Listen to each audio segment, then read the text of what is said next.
पिशावर की बीआरटी के अंदर 168.5 बिलियन रुपए का एक मेगा स्कैम आया है और नैब ने उसे रिकवर किया। एक इंतहाई हैरानकुन स्टोरी है। जब आप उसे सुनते जाएंगे तो आप हैरान होते जाएंगे कि किस तरह चीफ मिनिस्टर साहब ने किया वहाँ पे, किस तरह जाली कंपनियाँ बनाई गई, किस तरह जाली बैंक अकाउंट बनाए गए, किस तरह चाइनीज़ कंपनीज पाकिस्तान को लूटती रहीं और क्यों खैबर पख्तूनख्वा की ब्यूरोक्रेसी सोई रही। एक हैरानकुन किस्म की स्टोरी है जो आज के वीलाग में हम पूरी तफसील के साथ आपके सामने रखेंगे और फिर आपको ये भी बताएंगे कि आने वाले दिनों में इस स्टोरी के दायरे में कौन कौन से सियासतदान आ रहे हैं और क्या वो सियासतदान भी गिरफ्तार होंगे या नहीं होंगे और किस तरह चाइनीज़ एम्बेसी को इस्तेमाल करके इन्वॉल्व करके पाकिस्तान के पैसे बचाए गए। तो नैब का एक बहुत बड़ा कंट्रीब्यूशन है जो मेरा ख्याल है सबके सामने आना चाहिए। तो एक स्टोरी है जो मुलाजा करें कि किस तरह क्या क्या होता रहा और किस तरह पाकिस्तान को नुकसान पहुंचाया जाता रहा। लेकिन स्टोरी की तरफ जाने से पहले मेरी आपसे रिक्वेस्ट है कि चैनल को सब्सक्राइब ज़रूर कीजिएगा और ये जो बेल आइकन है इसको ज़रूर प्रेस करें ताकि नोटिफिकेशन आपको मिलता रहे। और यही वो सपोर्ट है, यही वो फेवर है जो आप हमारी कर सकते हैं। अस्सलाम वालेकुम नाजरीन, मैं हूं फ़रूख अब्बास न्यूट्रल बाय जावेद चौधरी में। नाजरीन, आज आपके लिए लेके आए हैं जी हम बहुत बड़ी इन्वेस्टिगेटिव स्टोरी है, करप्शन की दास्तान। जंगला बस से कहानी शुरू होती है जी। खान साहब कहा करते थे जी जंगला बसें हैं। ये कौन सी बसें थी? ये मेट्रो बसेस थी जो लाहौर में बनी थी और इस्लामाबाद में बनी थी। और वही जंगला बस फिर खान साहब ने अपने इलाके पेशावर के अंदर भी बनवाई। अपने इलाके से मुराद है जहाँ उनकी गवर्नमेंट थी। और फ़र्क ये पड़ा कि वो वाली जो जंगला बसेस थी वो अपने टाइम पे पूरी हो गई, जो उनका टाइम ड्यूरेशन था, और उन्हीं पैसों में पूरी हो गई जो मुख्तस किए गए थे। लेकिन ये पेशावर वाली जो बीआरटी बस थी इसकी टाइम लिमिट भी बहुत इंक्रीज हो गई और उसके अलावा इस पे खर्चा भी दुगना तिगना हो गया। 2018 से इंक्वायरी शुरू हो गई इसके ऊपर क्योंकि ये मुकम्मल होने का नाम ही नहीं ले रही थी। आए दिन इसके पैसे बढ़ते जा रहे थे। अब एक शख्स के आने के बाद एक बहुत बड़ी तब्दीली आई। यह शख्स कौन है ये आपको जावेद चौधरी साहब बताएंगे। ये इन्वेस्टिगेशन जब हुई तो पता चला कि 168 अरब रुपए तो पाकिस्तान को स्ट्रेट लगने वाले थे, जो पाकिस्तान को सीधे सीधे अदा करने थे, जो करने नहीं थे लेकिन करवाए जा रहे थे।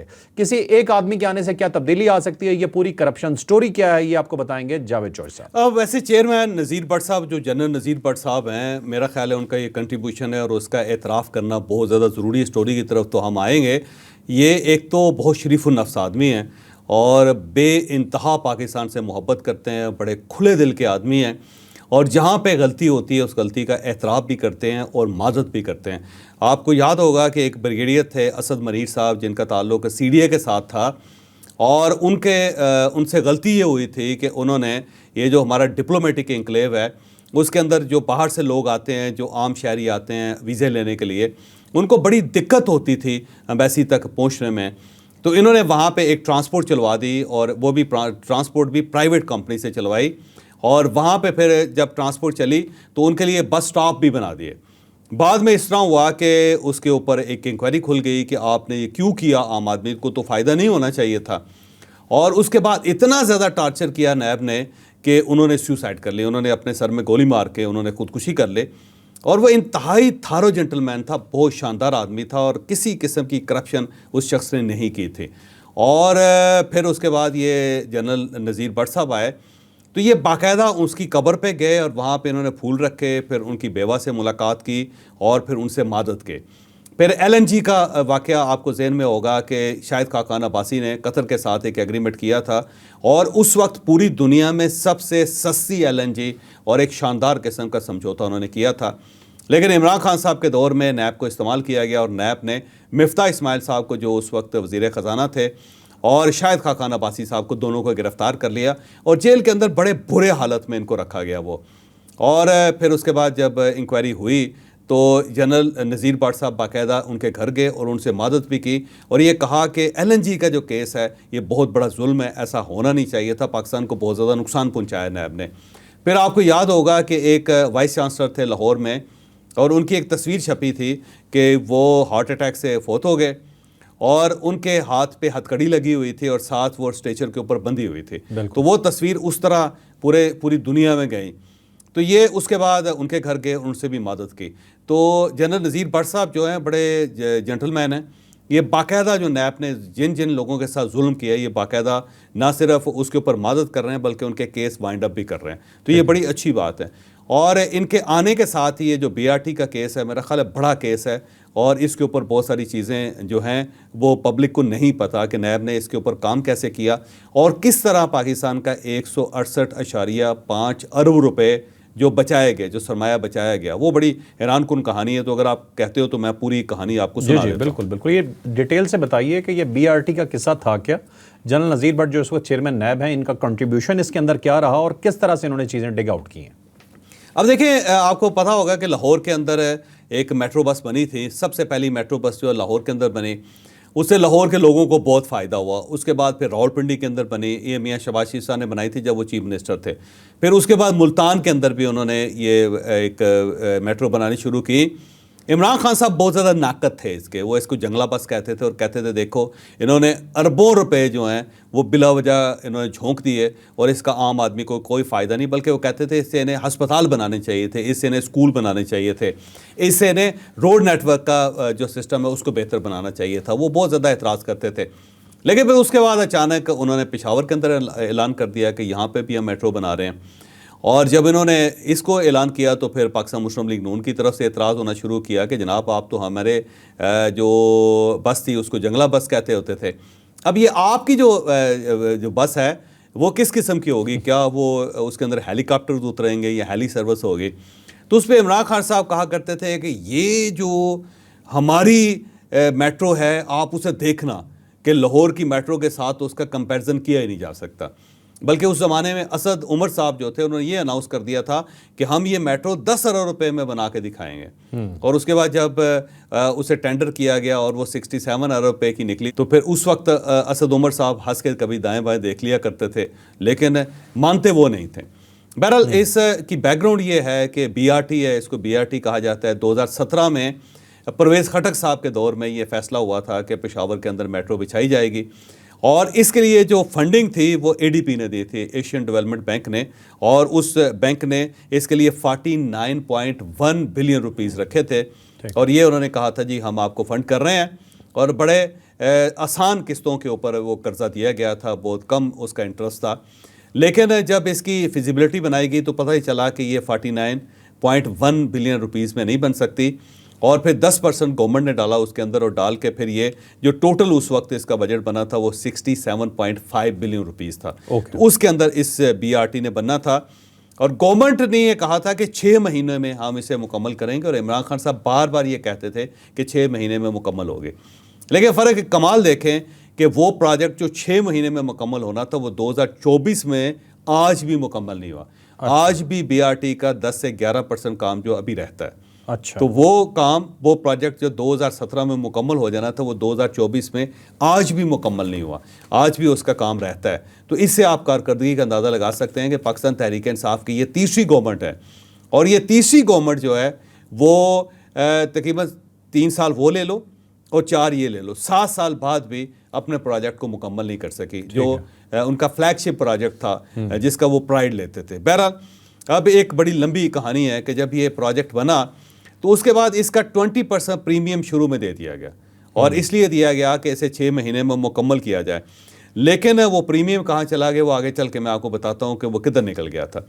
इसके लिए इंटरनेशनल जो कॉन्ट्रैक्ट था ये फैसला किया गया था कि इसमें इंटरनेशनल फर्म्स आएंगी, बाहर की फर्म्स आएंगी और वो इस प्रोजेक्ट को मुकम्मल करेंगी। तो लिहाजा एक इंटरनेशनल बिड की गई जिसमें चाइना की 3 कंपनीज जो थी वो आ गई, और उन्होंने कहा कि जी हम ये मिल के मुकम्मल करेंगे।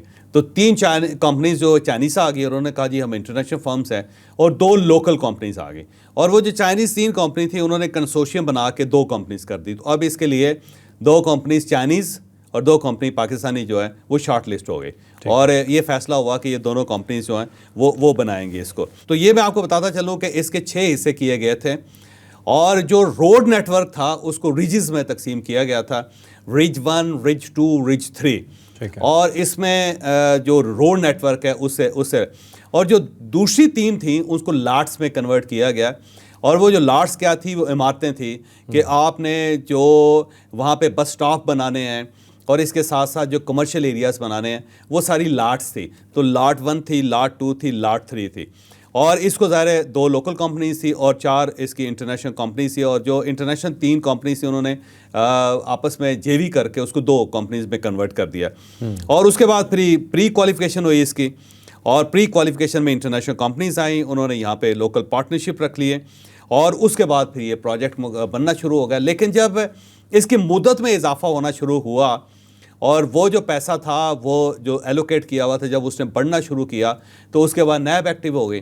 जब नैब एक्टिव हुई तो उस वक्त की जो गवर्नमेंट थी वो फौरी तौर पर पेशावर हाई कोर्ट चलेगी, पेशावर हाई कोर्ट गई और उसके बाद इसके ऊपर स्टे हो गया और नैब को रोक दिया गया कि आप इसके ऊपर किसी किस्म की कार्रवाई नहीं कर सकते। आपने देखा होगा बिल्कुल। और उस पर जो फेडरल गवर्नमेंट थी उस वक्त मियां नवाज शरीफ साहब की, उस वक्त ये बार बार कहते थे कि जनाब आप स्टे ऑर्डर के पीछे क्यों छुप रहे हैं, आप नैब को अलाउ करें कि वो वहाँ पे दूध का दूध और पानी का पानी करे, वो पूछे कि बीआरटी मुकम्मल क्यों नहीं हो रही। लेकिन उस वक्त की जो गवर्नमेंट थी इमरान खान साहब की, जिसमें परवेज़ खट्टर साहब शामिल थे, फिर महमूद साहब आ गए, वो हमेशा जो थे वो पेशावर हाई कोर्ट के पीछे छुप जाते थे, लिहाजा कोई ख़ास कार्रवाई नहीं कर सकी नैब।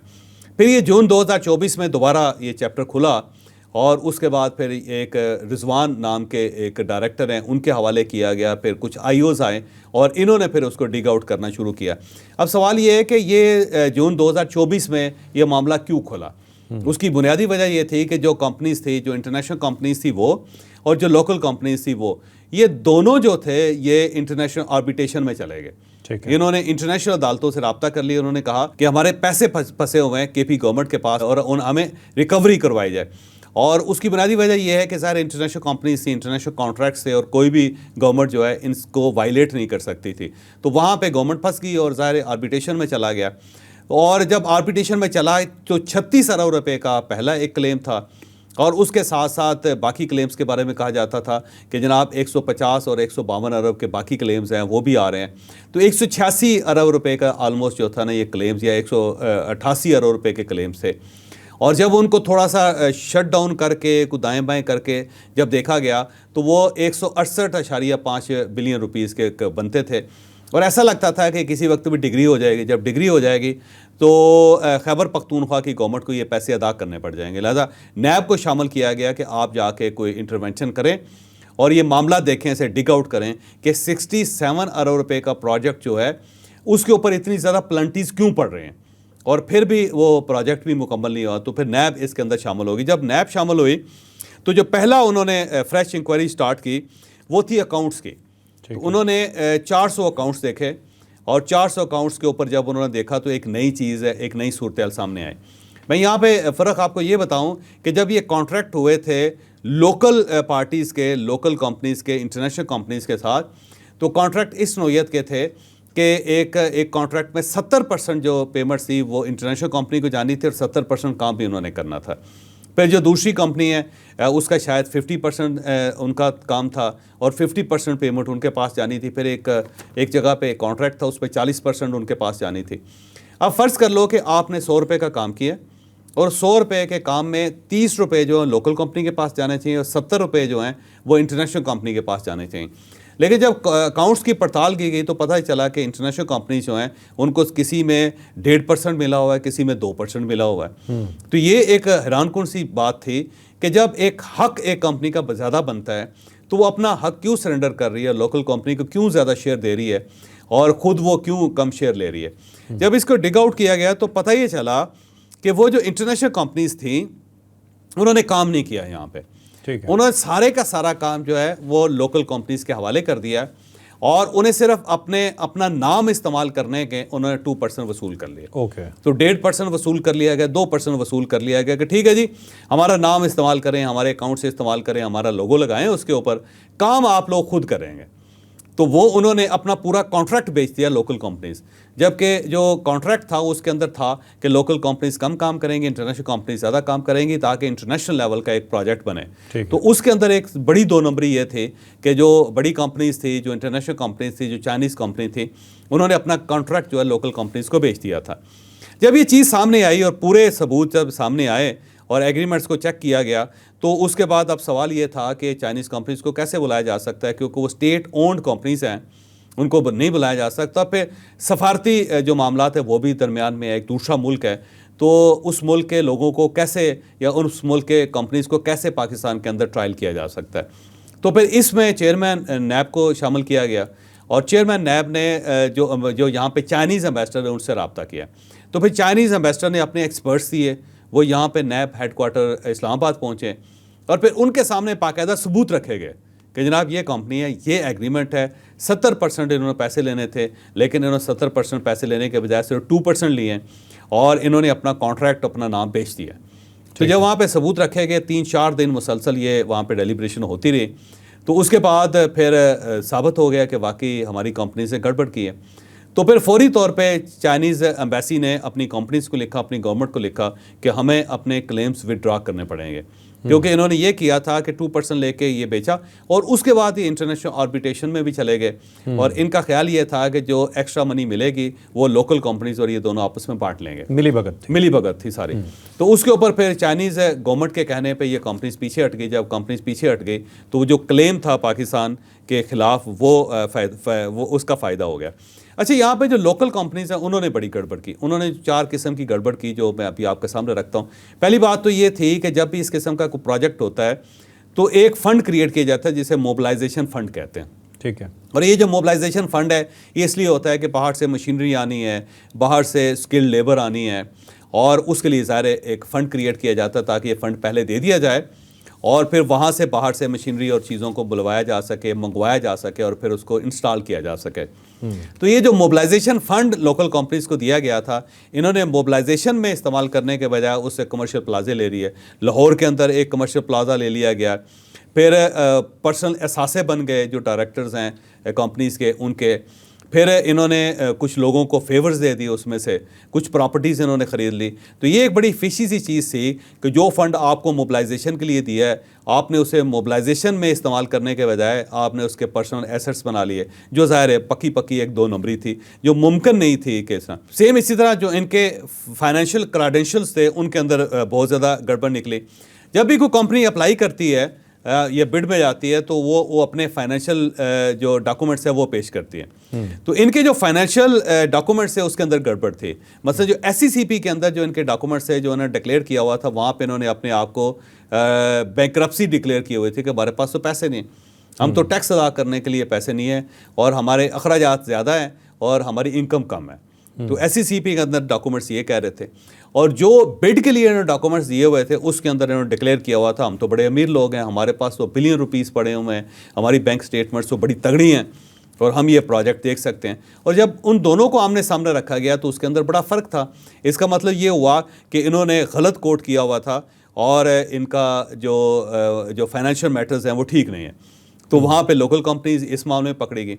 दूसरा जो उन्होंने बैंक गारंटीज़ दी हुई थी उसके वो फेक थी। मसलन एक हबीब मेट्रो बैंक की बैंक गारंटी दी गई थी, वो जाली थी, यानी मेट्रो ने दी नहीं थी और एक जाली थी उनके पास। ठीक है। और ना ही इन्होंने अपनी वहाँ पे कोई सीड मनी रखी थी बैंक के अंदर या कोई एसेट्स इन्होंने रखे हुए थे कि जिसके एवज उन्होंने या जिसके बदले में इन्होंने ये बैंक गारंटी दी हो। इस तरह UBL की एक बैंक गारंटी थी, वो भी टोटली जाली निकली, वो थी नहीं। और सो फार सो एक जो 6.5 अरब रुपए की एक जो बैंक गारंटी थी उसके लिए एक इंटरनेशनल बैंक जो था उसके डॉक्यूमेंट्स लगे हुए थे और इंटरनेशनल बैंक जो था उसका नाम था बैंक ऑफ वेस्ट इंडीज़। अच्छा। और ये बैंक ऑफ वेस्ट इंडीज़ जो है ये USA के अंदर था, यानी वेस्ट इंडीज़ का बैंक और USA के अंदर है और इस बैंक की कोई हैसियत ही नहीं, ये बैंक था ही नहीं, ऑफशोर बैंक है छोटा सा जिसके पास कोई मनी नहीं, जिसके पास कोई ख़ास इदारे नहीं है, कोई दफ्तर नहीं है। और जो उसकी रिकमेंडेशन थी या उसकी जो कंफर्मेशन थी वो यहाँ पे पाकिस्तान के अंदर एक इदारे ने की थी, उसका नाम है TIBL। ये TIBL जो है ये ट्रस्ट इन्वेस्टमेंट बैंक है पाकिस्तान में। ये भी बैंक है, ये भी एक बैंक है लेकिन बड़ा छोटा सा बैंक है और इसको भी SCCP ने इसको भी बैंकरप्ट डिक्लेयर किया हुआ है और इसके ऊपर पाबंदी लगाई हुई है कि आप किसी किस्म की कोई बैंक गारंटी नहीं दे सकते। उसकी वजह यह है कि बैंक ये भी एग्जिस्ट नहीं करता और ये भी नाम का बैंक है। और इसका जो इसके CEO हैं उसका नाम SN रफ़ीक है और उसको गिरफ्तार भी कर लिया था नैब ने, क्योंकि इन्होंने जो बैंक गारंटी दी हुई थी वो बैंक ऑफ वेस्ट इंडीज़ की थी और वो वहाँ से वायर आई और इन्होंने उसे वसूल करके उसके ऊपर अपनी स्टैंप लगा के अपना एक कवर लेटर लगा के वो भी इन्होंने खैबर पख्तूनख्वा भिजवा दिया और वहाँ पे जमा हो गया था। तो इनका जो था ये SCCP जो है उसके पाबंदी लगा चुका था और उसके साथ साथ इसके पास कोई ना ही ऐसी कोई फैसिलिटी थी कि ये इस किस्म की अप्रूवल कर सकता। तो ये इनकी अप्रूवल जाली, पीछे बैंक जाली, और उसकी गारंटी जो थी वो डॉक्यूमेंट्स के अंदर लगे हुए थे। तो अब अगर देखा जाए तो इसके अंदर 3 इश्यूज़ थे। एक तो इन्होंने जो एग्रीमेंट्स थे वो इन्होंने जाली बनाए हुए थे। दूसरा ये है कि जो इनके फाइनेंशियल डॉक्यूमेंट्स थे वो जाली थे। तीसरा ये है कि जो बैंक गारंटी थी वो जाली थी। और चौथी चीज़ ये है कि जो मोबिलाइजेशन फंड जो गवर्नमेंट ने इनको रिलीज़ किया था, इन्होंने अपने पर्सनल एसेट्स बना लिए थे। और उसके बाद फिर जब ये ब्रेक थ्रू हुआ चाइनीज़ एम्बेसी के साथ, तो उसके बाद लोकल कंपनीज़ की तरफ आ गए। जब लोकल कंपनीज़ को आके बुलाया गया कि जनाब आएँ, अब जाके आप अपने मामलात खोल के बताएं ज़रा, तो वहाँ पे नए इश्यूज़ बन के 2 लोकल कंपनीज़ हैं जिसका जिक्र किया जा रहा है। एक तो मकबूल एंड सन्स है। ये मकबूल एंड सन्स जो है, ये इनका जो मालिक हैं वो यहाँ से भागे हुए हैं। सैयद मसूद शाह उनका नाम था, वो यूके के अंदर वो फ़रार हो गए। वहाँ से उन्हें पता चला कि यहाँ पे तो हालात ख़राब हो गए हैं, तो उनके जो बैंक डॉक्यूमेंट्स है वो सारे गलत थे। दूसरा कॉल्सन है जिसको अब्दुल लतीफ़ एंड सन्स कहते हैं, और ये इससे पहले लाहौर मेट्रो बनाई इन्होंने और मुल्तान। वहाँ पे ये डिफ़ाल्टर थे दोनों जगहों पे, क्योंकि इन्होंने काम अपना मुकम्मल नहीं किया था। वहाँ पे ये फ्रॉड करके वहाँ पे पंजाब गवर्नमेंट इनको तलाश कर रही थी, और ये भाग के यहाँ खैबर पख्तूनख्वा में इन्होंने आके मेट्रो बनानी शुरू कर दी। तो इन्होंने जब इनको ये पता चला कि नैब हम तक पहुँच गई है, तो इन्होंने ज़मानत कबल गिरफ़्तारी ले ली, और ये बहरहाल पेश होते रहे नैब के सामने, लेकिन इनके पास भी किसी सवाल का कोई जवाब नहीं था। और यहाँ पे मैं आपको ये भी बताता चलूँ कि जो BRT के इवज़ जो खैबर पख्तूनख्वा गवर्नमेंट है, उसने कुछ क्लेम्स वेरीफाई करके ओके भी कर दिए। तो उसमें एक 11 अरब रुपये का क्लेम था, और एक 50 और 55 अरब रुपये का क्लेम था। 2 क्लेम ऐसे थे कि जिस पे हुकूमत राज़ी थी कि जनाब हम आपको 11 अरब रुपये देने के लिए तैयार हैं, हम आपको 50 या 55 अरब रुपये देने के लिए तैयार हैं। तो ये भी, तो जब नैब ने इनको पकड़ा तो एक तो ये क्लेम भी वापस हो गए कि ये क्लेम जो ऑलमोस्ट फाइनल थे, बस चेक देने थे, तो उसमें भी वो ये बच गए। अब सवाल ये था कि इंटरनेशनल कोर्ट्स में ये क्यों गए, क्योंकि यहाँ पे इनका क्लेम क्या है, ये एक सवाल है। क्लेम इनका ये है कि जनाब हमने 6 महीने में मुकम्मल करना था, और गवर्नमेंट ने इसको एक्सटेंड करती गई, गवर्नमेंट इसके अंदर तब्दीली करती गई, जिसकी वजह से हमारा टाइम ज़्यादा लग गया, हमारे बंदे वहाँ पे लगे रहे, हमारी मशीनरी वहाँ पे लगी रही, और फिर इसके साथ जो इन्होंने तब्दीलियाँ की हैं उससे कास्ट बढ़ती चले गए। और लिहाजा ये है कि हमें वो कास्ट पे की जाए, और ये जो हमारा वहाँ पे टाइम बहुत ज़्यादा खर्च हुआ है उसको भी हमें अदा किया जाए, कंपनसेट किया जाए। तो इनको कंपनसेशन इसका था इसके ऊपर। अभी यहाँ पे एक और चीज़ ये भी है कि जब ये इंटरनेशनल आर्बिट्रेशंस में गए ये लोग, तो जो गवर्नमेंट है उसने अपने वकील पेश करने थे, उसने अपनी कुछ फीसें अदा करनी थी। तो गवर्नमेंट के पास 2.6 का एक बिल आया था कि 2.6 अरब रुपए आपने अदा करने हैं इसके लिए। ठीक है। तो गवर्नमेंट जो थी वो अब तलाश कर रही थी कि कहीं से 2.6 अरब रुपए मिलें ताकि आर्बिट्रेशंस के हवाले कर सकें, वकीलों को भेज सकें। तो ये 168.5 अरब रुपए के साथ साथ 2.6 अरब रुपए गवर्नमेंट ने और अदा करने थे जो आर्बिट्रेशंस में थे। तो बहरहाल ये जब ये फैसला हुआ, चाइनीज़ पीछे हटे, और लोकल कंपनीज़ को जब पकड़ा गया तो उन्हें कहा कि जनाब जवाब दें, आपकी जो बैंक गारंटीज़ वो जाली हैं। तो उसके बाद वो भी पीछे हट गए। जो पीछे हटे तो मजमूई तौर पे ये क्योंकि आर्बिट्रेशन से बाहर आ गए, तो उन्होंने आउट ऑफ कोर्ट जो जाके सेटलमेंट कर ली। जब आउट ऑफ कोर्ट सेटलमेंट की तो फिर ये सारा जो 168.5 अरब रुपये का स्कैम था, या जो पाकिस्तान को डज पड़ रही थी, उससे जान बच गई। तो नैब ने खैबर पख्तूनख्वा को 168.5 अरब रुपये की बचत कर दी। अब यहाँ पे सवाल ये पैदा होता है कि क्या ये मामला निपट गया है, और क्या इसके बाद ये चैप्टर क्लोज है? नहीं, अभी चैप्टर क्लोज नहीं हुआ। कुछ और लोग हैं, कुछ और किरदार हैं जिनके खिलाफ अब नैब ने कार्रवाई शुरू की हुई है। वो कौन है? वो एक तो PDA जो प्रोजेक्ट डेवलपमेंट अथॉरिटी थी जिसने इस प्रोजेक्ट की अप्रूवल दी थी, उसके 2 DGs हैं। एक DG है जिनका नाम सलीम वटू है, और वो मिलिट्री लैंड ग्रुप के साथ उनका ताल्लुक है। दूसरे जो उनके DG हैं वो इसरार अहमद हैं, जो ऑडिट एंड फाइनेंस के साथ उनका ताल्लुक है। ऑडिट एंड अकाउंट्स के वो हैं, और 19वीं ग्रेड के ये दोनों ऑफिसर हैं। ठीक है। और इसमें से एक ने जो एग्जीक्यूशन थी उसको देखना था, और एक ने टेंडरिंग के दौरान अपने इन्फ्लुएंस इस्तेमाल किया था। ठीक है। तो इन लोगों को जो है वो समन्स जारी हो चुके हैं, इनकी इन्वेस्टिगेशन भी हुई है। अब मेरा ख्याल ये है कि इन लोगों को गिरफ्तार कर लिया जाएगा, क्योंकि इनकी वजह से बहुत नुकसान भी हुआ है और पैसा भी बहुत लॉस हुआ है, और कुछ इनके ऐसी पेमेंट्स भी हुई हैं जिनका कोई जवाब इनके पास नहीं है। फिर जो इसके साथ डिज़ाइनिंग फर्म थे, तो डिज़ाइनिंग के अंदर भी बड़ा एक दिलचस्प किस्म का वाक़या हुआ। 3 डिज़ाइनिंग फर्म्स हैं जिनका ताल्लुक चाइना के साथ है, और डिज़ाइनिंग फर्म का एक नाम है अनोई है, एक ANHUI अनोई एक कंपनी जो डिज़ाइनिंग करती है इस किस्म की। दूसरी जो है SEGC है, शंघाई इंजीनियरिंग कॉरपोरेशन, और तीसरी जो है वो CR21 ग्रुप है।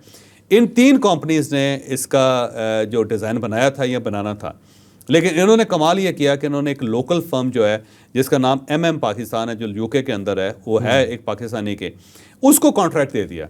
तो फीस ये ले गए, कॉन्ट्रैक्ट इन्होंने लोकल को दे दिया, और जो लोकल है MM पाकिस्तान, उसने डिज़ाइन भी किया इसको, और उसके साथ साथ उसने सुपरविजन भी करनी थी। तो इस कंपनी ने 58 करोड़ रुपए लेने थे इस पूरे प्रोजेक्ट के, लेकिन इनको जो पेमेंट हुई गवर्नमेंट की तरफ से वो 1.6 बिलियन रुपीज़ थी, यानी 3 गुना ज़्यादा पैसे इन्होंने चार्ज किए, जबकि 58 करोड़ रुपया उनका बनता था।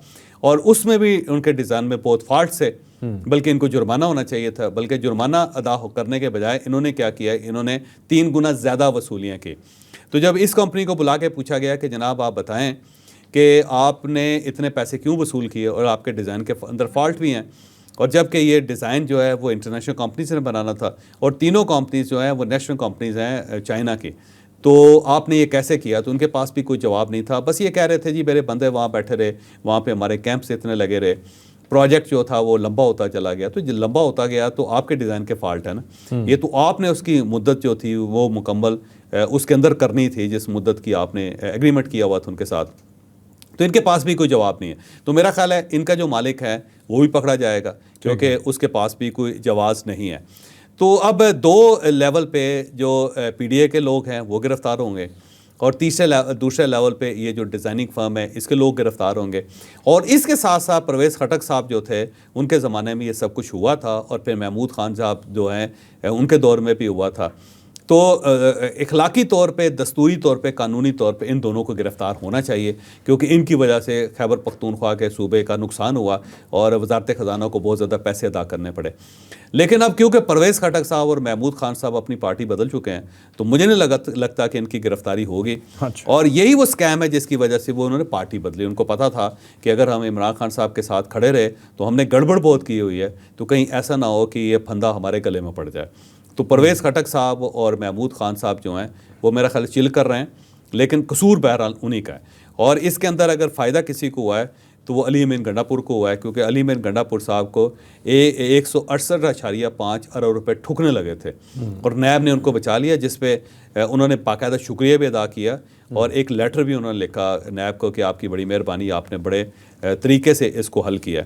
तो मेरा ख्याल है इसके अंदर बहुत जो कंट्रीब्यूशन है वो नैब का कंट्रीब्यूशन है, और नैब के कंट्रीब्यूशन को हमें मानना पड़ेगा, क्योंकि ये जहन में रखो कि दूसरी जो फर्म्स हैं उनके पास बड़े बड़े वकील थे। मसलन वसीम सजाद साहब जो सदर रहे हैं पाकिस्तान के, वो उनके वकील थे। नईम बुखारी साहब वकील थे।